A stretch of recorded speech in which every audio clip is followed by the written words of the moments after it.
She was poor, exhausted, invisible, and the truth is, living with him was worse than having nothing.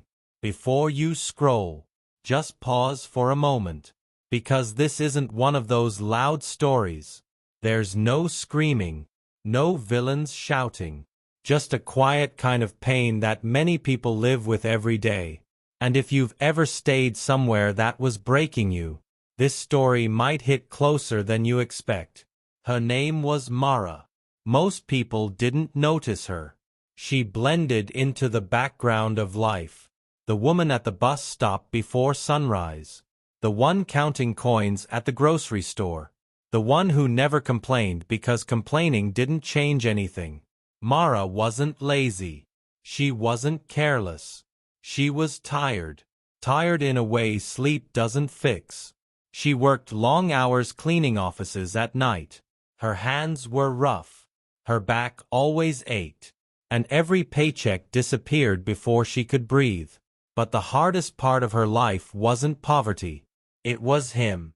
The man she lived with. From the outside, people thought she was lucky. At least you're not alone, they said. At least you have someone. But loneliness doesn't come from being alone. It comes from being with someone who makes you feel small. He didn't hit her. He didn't scream in public. He did something worse. He drained her. Every day, he reminded her that she was nothing without him. That she was too poor to survive alone. Too weak. Too broken. He controlled the money, the phone, even her silence. When she came home tired, he accused her of not caring. When she cried, he called her dramatic. When she stayed quiet, he called her cold. And slowly, Mara forgot what peace felt like. There were nights she lay awake staring at the ceiling, listening to his breathing, thinking a terrifying thought. I would rather sleep on the street than wake up next to this. But fear is powerful. Fear of hunger. Fear of being judged. Fear of failing alone. So she stayed. Until one night changed everything. It was raining hard. The kind of rain that soaks through your clothes and bones. Mara came home late, exhausted. She had been paid that day. Not much, but enough to buy groceries. He was waiting. The argument started over nothing. A missing receipt. A question she answered too slowly. Then he said something that finally broke her. You're nothing without me. You'd be dead in a week if you left. That sentence echoed in her chest. Not because it scared her, but because she realized something quietly, painfully true. I'm already dying here. That night, Mara packed a small bag. Not everything, just the essentials. A change of clothes. Her ID. The little cash she had hidden for emergencies. She didn't leave a note. She didn't argue. She didn't explain. She walked out into the rain. Her heart was pounding. Her hands were shaking. But with every step away from that house, something strange happened. She could breathe. She slept that night at a bus station. Cold. Hungry. Alone. But for the first time in years, no one insulted her. No one controlled her. No one made her feel small.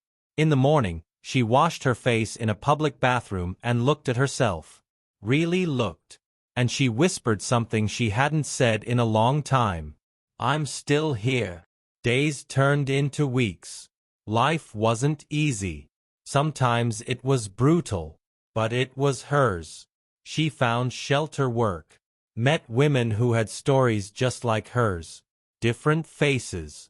Same pain. And slowly, Mara changed. She stood straighter. She spoke louder. She smiled more. One afternoon, while cleaning an office late, a woman noticed her. Noticed how carefully she worked. How she never complained. That woman offered her something simple. A better job. Day hours. Fair pay. Mara cried in the bathroom afterward. Not from sadness. but from disbelief. Years later, Mara lived in a small apartment of her own. It wasn't fancy, but it was quiet, peaceful, safe. Sometimes she thought about the version of herself who stayed too long, the woman who believed love meant endurance. And she wished she could tell her one thing: being alone is not the same as being unloved. Family. This story isn't about choosing poverty. It's about choosing yourself. Sometimes the bravest thing you can do is walk away with nothing, because staying costs you everything. If you're watching this and questioning your own situation, listen to that voice inside you. It's not weakness, it's wisdom. To everyone who's already subscribed to KindSoul Corner, thank you for believing in stories that speak truth quietly. If this story stayed with you, please like the video, share it with someone who needs courage tonight, and tell me in the comments, would you rather struggle alone or live comfortably in a place that breaks your spirit? Your answer might help someone else feel less alone. And remember, sometimes leaving isn't failure, it's survival.